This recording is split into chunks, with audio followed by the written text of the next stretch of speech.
হরে কৃষ্ণ কৃষ্ণ কৃষ্ণ হরে হরে, হরে রাম রাম রাম হরে হরে।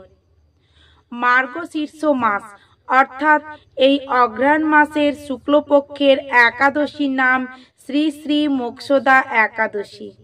এই একাদশীর অনেক বড় মাহাত্ম্য রয়েছে।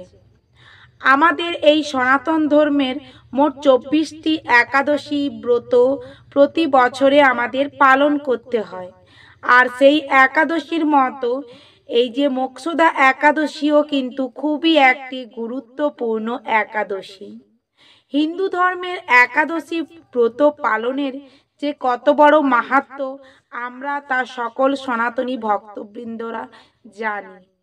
তবে এই একাদশী ব্রত পালনের দিন সমস্ত রকমের নিয়ম মেনে আচার অনুষ্ঠানের মধ্য দিয়ে ভগবান বিষ্ণুর পূজা করলে বা আরাধনা করলে তিনি অশেষ কৃপা বর্ষণ করেন। যে ব্যক্তি পুজো করে থাকেন তিনি বৈকুণ্ঠ ধাম গমন করেন। আর এই যে মার্গশীর্ষ অর্থাৎ অঘ্রাণ মাসের শুক্লপক্ষের একাদশী মোক্ষদা একাদশীকে বৈষ্ণবগণ আবার নামাঙ্কিত করেছেন বৈকুণ্ঠ একাদশী নামে। অর্থাৎ শ্রী শ্রী মোক্ষদা একাদশীকে বৈকুণ্ঠ একাদশীও বলা হয়। এই একাদশীর দিনে সবচেয়ে বড় উৎসব আমাদের সনাতন ধর্মের গীতা জয়ন্তী উৎসব পালন করা হয়।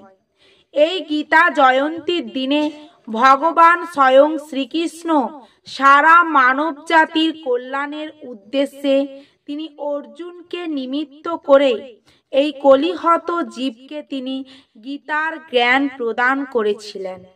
তবে এই গীতার জ্ঞান কখন প্রদান করেছিলেন? মহাভারতের কুরুক্ষেত্রের যুদ্ধের পূর্বে, কুরুক্ষেত্রের যুদ্ধে, মহাভারতের যুদ্ধের পূর্বে ভগবান স্বয়ং শ্রীকৃষ্ণ এই কলিহত জীবকে তিনি অর্জুনকে নিমিত্ত করে এই জ্ঞান দান করেছেন। তাই এই দিনটি গীতা জয়ন্তী হিসাবেও পালন করা হয়। আর মানব জাতির কল্যাণের উদ্দেশ্যে যে ভগবান এর পূর্বে জ্ঞান দান করেছিলেন তা আমরা সকলেই জানি গীতা পাঠের মধ্য দিয়ে। তবে এই মোক্ষদা একাদশীর উপবাস পালন করলে সাধক সমস্ত রকমের মোক্ষ লাভ করে। ভারতের উড়িষ্যা রাজ্যে এই একাদশী বৈকুণ্ঠ একাদশী নামে পরিচিত। তা পূর্বেও বলেছি, বৈষ্ণবগণ এই একাদশীকে বৈকুণ্ঠ একাদশী বলেন। বৈষ্ণব সংস্কৃতি অনুসারে বিশ্বাস করা হয় যে এই দিনে ভগবান বিষ্ণুর বৈকুণ্ঠ দ্বারম সবার জন্য উন্মুক্ত থাকে। অর্থাৎ কেউ যদি ভক্তি ভরে নিষ্ঠা সহকারে এই মোক্ষদা একাদশী ব্রত পালন করে তাহলে বিষ্ণুর বৈকুণ্ঠ দ্বার উন্মুক্ত হয়ে যায় তার জন্য। এই একাদশীর অকথ্য মহিমা আমরা জানতে পারি বিষ্ণু পুরাণ, ব্রহ্মাণ্ড পুরাণ ইত্যাদি পাঠের মধ্য দিয়ে। এই একাদশীর যে কত বড় মহিমা তা আমরা সকলেই জানব। বিষ্ণু পুরাণ, ব্রহ্মাণ্ড পুরাণে বর্ণিত রয়েছে।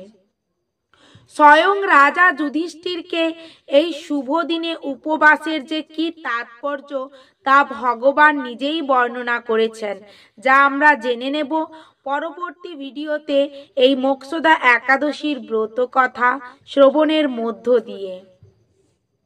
তবে আজকের ভিডিওতে আমরা একাদশীর কি মাহাত্ম্য তা জানব।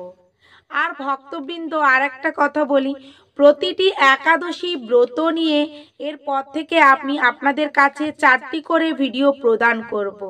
এতে আপনাদের সুবিধাই হবে আর আমারও সুবিধা হবে, ভিডিও যাতে না লং হয়। কারণ ধৈর্য সহকারে আপনাদেরও দেখতে ইচ্ছে হবে না, আর এতে কিন্তু বড় পাপ হবে ভগবানের ভিডিও এড়িয়ে গেলে।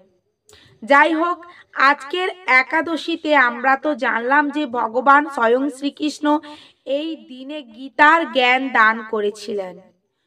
আমরা গীতাতে পড়েছি যে গীতা সুগীতা কর্তব্য কিম্মনে শাস্ত্র সংগ্রহে ইয়া স্বয়ং পদ্মনাভস্য মুখ পদ্মত বিনিশ্রিত।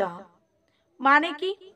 গীতা সুগীতা কর্তব্য কিম্মনে, শুধুমাত্র গীতা গ্রন্থেরই সম্যকভাবে পঠন পাঠন করা উচিত। অন্যান্য শাস্ত্রাদি সংগ্রহ করার কি দরকার? কিম্মনে, কি দরকার, কি প্রয়োজন? কারণ এই যে মুখ পদ্মত বিনিশ্রিত ইয়া স্বয়ং পদ্মনাভস্য, পদ্মনাভ কাকে বলা হয়? ভগবান বিষ্ণু। ভগবান শ্রীকৃষ্ণের এক রূপ ভগবান বিষ্ণু, নারায়ণের কে বলা হয় পদ্মনাভ। আর এই পদ্মনাভর মুখ থেকে, মুখ কমল থেকে নিঃসৃত এই বাণী হচ্ছে গীতা। তাই ভগবান বলেছেন সম্যক রূপে গীতা পাঠ, গীতা দানেরও যে কত বড় মাহাত্ম্য এই গীতা জয়ন্তীতে, তা আরো একটি ভিডিওতে আপনাদের কাছে আলোচনা করব। আরও তিনি বলেছিলেন যে ইদম শাস্ত্রম ময়া প্রোক্তম গুজ্জ বেদার্থ দর্পণম ইয়ো পঠেত প্রয়ত ভূত্বা স গচ্ছেত বিষ্ণু শাশ্বতম। মানে কি? এই যে গীতা মাহাত্ম্যতে ভগবান বলেছেন যে ব্যক্তি পবিত্র হয়ে ইন্দ্রিয় ও মনকে বশীভূত করে গীতা পাঠ করে, সে সনাতন ভগবান বিষ্ণু স্বরূপ আমাকে প্রাপ্ত করে। মানে যে স্বয়ং গীতা পাঠ করবে ভক্তি নিষ্ঠা সহকারে, তার মানে সে ভগবান বিষ্ণুকেই প্রাপ্ত করতে পারে। আর গীতা কেন আমাদের পড়া উচিত? এই কলিহত জীবে, এই জীবেদের কেন আমাদের গীতা পাঠ করা উচিত? সব থেকে বড় একটি হচ্ছে কারণ প্রতিটি জীব, আমরা মানুষ শ্রেষ্ঠ জীব, আমরা যারা সাংসারিক ধর্ম মায়ায় আচ্ছন্ন থাকি, তাদের জন্য ভগবান বলেছেন সংসার সাগরম ঘোরম তন্তুম ইচ্ছতি যে নর গীতা পাঠং সমাসাদ্য পারম ইয়াতি সুখে নচ। মানে এই যে সংসার সমুদ্র, মোহ মায়া পঙ্কিলে জরা জীর্ণ সমুদ্র, এই যে কলিহত জীব এই সংসার করে আচ্ছন্ন এই সমুদ্রে, এই সংসার সাগর থেকে কেউ যদি ভগবানের প্রতি মনোনিবেশ করতে চায় বা সংসারের মোহ মায়ায় জর্জরিত হতে থেকে উদ্ধারিত হতে চায়, তাহলে তাকে অবশ্যই গীতা পাঠ করতে হবে।